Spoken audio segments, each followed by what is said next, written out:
Hari kiamat itu hari di mana semua akan hancur. Kecuali 7 hal. Ya, ini Allah, kemudian arsy, surga neraka, terus adbudanat, kolam lauhil mahfud. Itu tidak akan hancur. Nah setelah itu nanti bagaimana? Kita dibangkitkan lagi di padang mahsyar, kemudian menemui yaumul hisab. Tapi tidak sekonyong-konyong, tidak secepat apa yang kita bayangkan. Nanti kita akan mencari tempat kita akan kembali. Jaraknya atau waktunya lama sekali. Jadi tidak 1 minggu, 2 minggu, tidak 1 hari, 2 hari, 1 jam, 2 jam itu di padang mahsyar. Dalam hal itu sebagaimana kalau kita lihat, nggak salah dulu saya ngajinya itu Riyadhus Shalihin. Di sana diceritakan kita akan menempuh jarak yang jauh sekali. Tidak mengetahui di mana kita akan berlabuh. Nah pada saat itu tidak ada yang kita cari kecuali apa? Syafaat. Pertolongan. Lantas kemudian kita berinisiatif untuk mencari syafaat tersebut. Nah siapa yang kita cari pertama kali? Adalah Nabi Adam. Nah pencarian tersebut atas petunjuk daripada guru-guru kita. Ya. Yang punya guru dalam beragama, mereka akan cepat ke Nabi Adam. Sementara sebaliknya, yang tidak memiliki guru dalam beragama, maka mereka akan lebih lama mencari Nabi Adam. Jadi guru itu adalah sebagai mursyid, sebagai petunjuk. Petunjuk pada saat kita di dunia, petunjuk saat kita di padang mahsyar kelak. Nah petunjuk bagaimana maksudnya? Kalau di dunia beliau-beliau ini memberikan kita petunjuk mana yang baik, mana yang buruk. Memberikan petunjuk bahwa hal itu salah, hal ini benar.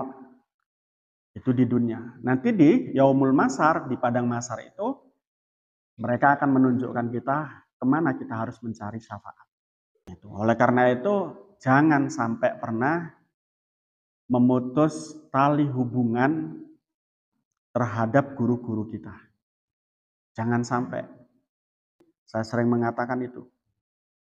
Jadi kebutuhan kita mondok di pesantren itu bukan sekedar hanya mendapatkan ilmu semata. Melainkan juga kita butuh bimbingan dalam beragama di dunia maupun di akhirat. Nah, siapa yang membimbing itu semua adalah guru-guru kita, kiai-kiai kita. Sebagaimana tadi saya gambarkan ketika di dunia, kita sepintar apapun tidak dapat lepas daripada bimbingan guru. Dalam beragama itu lebih banyak godaannya dibanding tidak digoda. Bahkan sekelas kiai, itu godaannya juga lebih luar biasa. Oleh karena itu kita ini sebagai santri harus punya guru. Jangan diputus tali hubunganmu dengan guru atau robitohmu dengan guru. Jangan pernah diputus. Bersyukur bisa mondok dan bertemu dengan guru-guru yang beliau akan menunjukkan kita terkait tentang kebaikan-kebaikan dalam beragama baik di dunia ataupun nanti di akhirat. Nah, nanti di yaumul mahsyar itu, kiai kita akan mencari kiainya. Kiainya akan mencari kiainya. Kiainya lagi akan mencari kiainya. Sampai kemudian di kiai yang paling pokok, para sahabat. Kita akan bersama para sahabat. Orang-orang yang punya guru, orang-orang yang punya kiai, dalam belajar ilmu, akan cepat ke para sahabat. Akan cepat juga ke para nabi. Yang kita datangi pertama nabi adalah Nabi Adam. Apa kita tanya kepada Nabi Adam? Nabi Adam, beri kami syafaat. Nabi Adam menjawab, aku tidak bisa memberi syafaat kepadamu karena aku pernah makan buah huldi. Di mana buah huldi itu pernah dilarang oleh Allah untuk didekati, wala taqrabu hadi sajarah. Tapi kemudian Ibunda Hawa memakan buah huldi dan Nabi Adam terpikat untuk mengikuti permintaan Ibu Hawa. Di perempuan itu begitu hebat menggoda laki-laki. Jadi perempuan yang mendorong suaminya untuk bisa berbuat baik. Jangan mempengaruhi hal-hal buruk. Nah, di situ kemudian Nabi Adam mengatakan, pergi sana ke Nabi Ibrahim. Datang kita ke Nabi Ibrahim. Sampai di Nabi Ibrahim, kemudian kita meminta syafaat kepada Nabi Ibrahim. Nabi Ibrahim juga mengatakan, saya tidak bisa beri syafaat. Lawang orang tua saya saja tidak bisa saya beri syafaat. Dia membuat patung untuk sesembahan. Sana kamu pergi sana ke Nabi Isa. Sampai kita di Nabi Isa juga sama. Nabi Isa membuat pernyataan, saya tidak bisa memberi syafaat kepada kamu. Lawang saya saja dituhankan oleh umat saya, oleh pengikut Kristus. Sana pergi ke Nabi Muhammad. Di Nabi Muhammad lah kemudian kita mendapatkan sebuah syafaat yang disebut dengan syafaatul utsmah. Nah pada saat itu seolah yang tadinya ketika kita di padang mahsyar tidak punya tujuan, tidak punya rumah, tidak punya tempat berhenti, tidak punya tempat berlindung. Ketika kita bertemu dengan Nabi Muhammad SAW, pada saat itu hati sudah terasa tenang. Karena sudah sampai rumah dalam tanda kutip. Karena sudah mendapatkan tujuan akhir dari perjalanan di padang mahsyar. Nah, bagi mereka yang beragama, tidak menggunakan guru dalam beragama, ini akan lebih susah, ini akan lebih lama, ini akan lebih sulit nyampe kepada Nabi Muhammad SAW. Maka saya sering mengatakan bangga menjadi seorang santri. Karena seorang santri punya guru, yang gurunya itu nyambung keilmuannya sampai ke Rasulullah SAW. Nah dengan demikian nanti keagamaannya pun itu pasti nyambung ke Rasulullah. Oleh karena itu dalam beragama penting sekali punya guru. Bahkan ada pepatah yang mengatakan man laisa syaikhun fasyaihuhu syaitonun. Dalam beragama kok tidak punya guru, maka gurunya adalah setan. Penting sekali dalam kehidupan kita. Kita itu beragama tidak hanya pada usia dini, tidak hanya pada usia remaja, tapi nanti sampai mati kita beragama. Sampai mati pula lah kita harus punya guru. Jangan diputus hubungan kita dengan guru. Robitoh antara santri dengan guru harus tetap terjalin, meskipun tidak selalu bertatap muka. Caranya bagaimana? Kamu doakan para gurumu. Kamu beri hadiah Al-Fatihah kepada gurumu.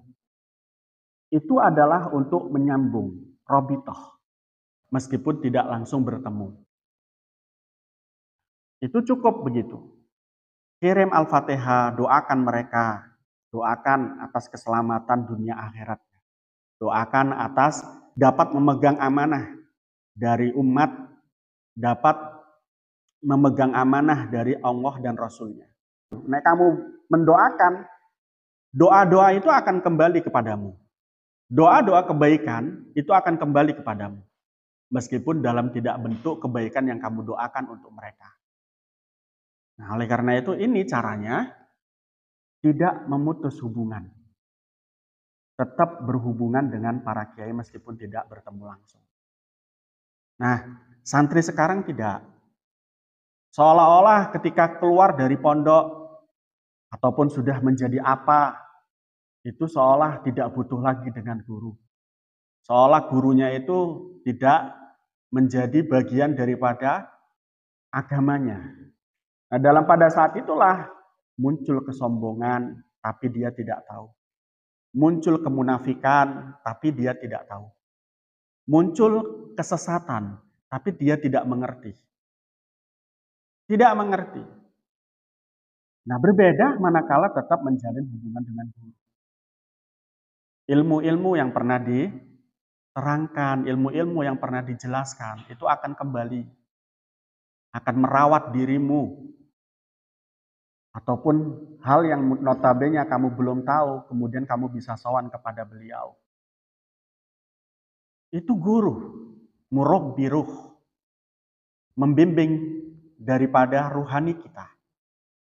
Ruhani kita berupa apa? Intelektual kita, emosional kita, sosial kita, spiritual kita. Ini dibimbing oleh seorang guru. Jangan sombong. Nah, dengan demikian tetap mau ngaji, tetap mau ngaji. Sepinter apapun orang, kalau tanpa ngaji itu nggak akan pinter. Sepinter apapun orang, kalau nggak mau mendengarkan sesuatu dari orang lain, itu juga tidak akan pintar. Orang yang tidak mau mendengarkan orang lain, orang yang tidak mau ngaji, keilmuannya akan menjadikan dia sombong. Itu sebabnya para kiai-kiai dulu, meskipun sepuh-sepuh, sudah banyak jamaahnya, itu nyantri ke kiai lain. Yai Jamal, ketika beliau sudah beristri, sudah menikah, beliau setelah menikah itu mondok ke Baidowi Lasem. Ya, ke Mbah Baidowi Lasem. Ketika beliau sudah menjadi kiai pun, ketika pada saat hari-hari besar yang dilakukan di pondok pesantren, beliau mengundang kiai-kiai yang ada yang lebih tua, ada yang muda. Dan beliau tidak pernah meninggalkan guru beliau yang masih hidup untuk mengisi di acara tersebut. Beliau selalu mengundang Kiai Haji Husain Ilyas dari Mojokerto itu.